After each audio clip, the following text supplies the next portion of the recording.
ఒక అంశాన్ని ఏ రేంజ్‌లో చూడాలి అనేటటువంటి కాన్సెప్ట్ చాలా కీలకం. ఈ చూసేటటువంటి దాంట్లో ఇప్పుడు ఇన్ డెప్త్ చచ్చిపోతుంది జర్నలిజంలో.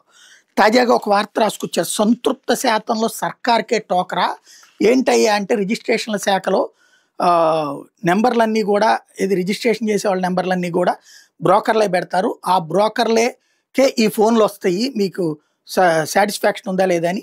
దాంట్లో వాళ్ళు అంతా సాటిస్ఫైడ్ అని కొట్టేస్తారు. తద్వారా రిజిస్ట్రేషన్‌ల శాఖ అనేటటువంటిది సంతృప్తికరమే అన్నటువంటిది ప్రభుత్వానికి చెప్తున్నది. అయినా కూడా వంతాడు అసంతృప్తిని వ్యక్తం చేశారు అంటూ రాసుకొచ్చింది. నేను ఎప్పుడో చెప్పా.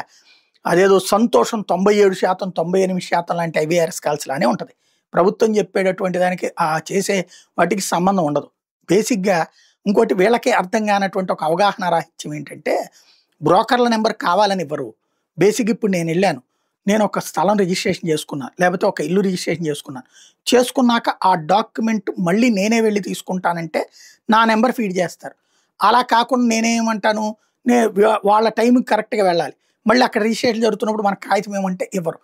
కాబట్టి సాధారణంగా బ్రోకర్‌తో అప్పటికే ర్యాపో మెయింటైన్ అవుతది కాబట్టి బ్రోకర్ అంటాడు, మీ నంబర్ పెట్టమంటారా? నా నంబర్ పెట్టమంటారా? పెట్టండి, మీ నంబర్ పెట్టుకోండి అంటాం. ఇది కోసం అని చెప్పి. బ్రోకర్ అతని నంబర్ ఇస్తాడు. ఇది అయిపోగానే ఆ కాగితం రెడీ అయ్యి పేపర్స్ రాగానే ఆ నంబర్‌కి మెసేజ్ వస్తే బ్రోకర్ వెళ్ళి అది తీసుకొచ్చి తన దగ్గర పెట్టుకుంటాడు. మనం వెళ్ళి తీసుకుంటాం. ఇది రెగ్యులర్ ప్రొసీజర్. ఇదే కుంభకోణము కాదు. ఒరిజినల్‌గా మనకు ఉండేటటువంటి సమయాభావం సమస్య అంతే.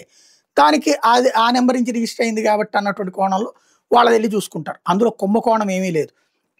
ఒక్కొక్క బ్రోకర్ పేరున 500 ఫోన్ నంబర్‌లు ఉంటాయి, 1000 ఫోన్ నంబర్‌లు ఉంటాయి. ఇప్పుడు తెలివైనోళ్ళైతే ఏం చేయాలి అంటే ఇక్కడ ఖచ్చితంగా రిజిస్ట్రేషన్ ప్రతి స్థలము, ప్రతి ఇల్లు, ప్రతి ఆస్తి. ఇప్పుడు ఎట్లయితే పాన్ కార్డ్‌కి ఆధార్ అనుసంధానము, ఇప్పుడు ఆల్రెడీ కంపల్సరీగా దీనికి ఆధార్ కావాలి, పాన్ కావాల్సిందే. అయ్యే నంబర్‌లకి దీనికి ఉండాలి లింక్ అని చెప్తే సరిపోయాయి.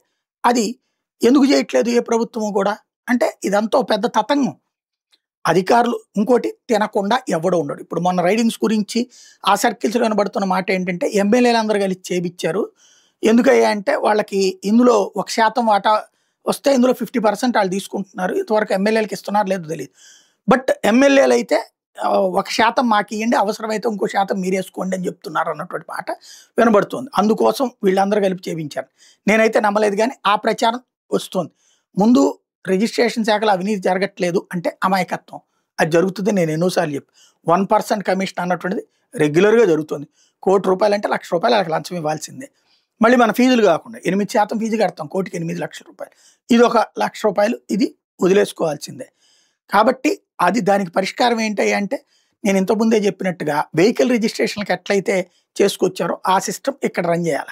వ్యవస్థలు బాధ్యతాయుతంగా పారదర్శకంగా ఉండాల.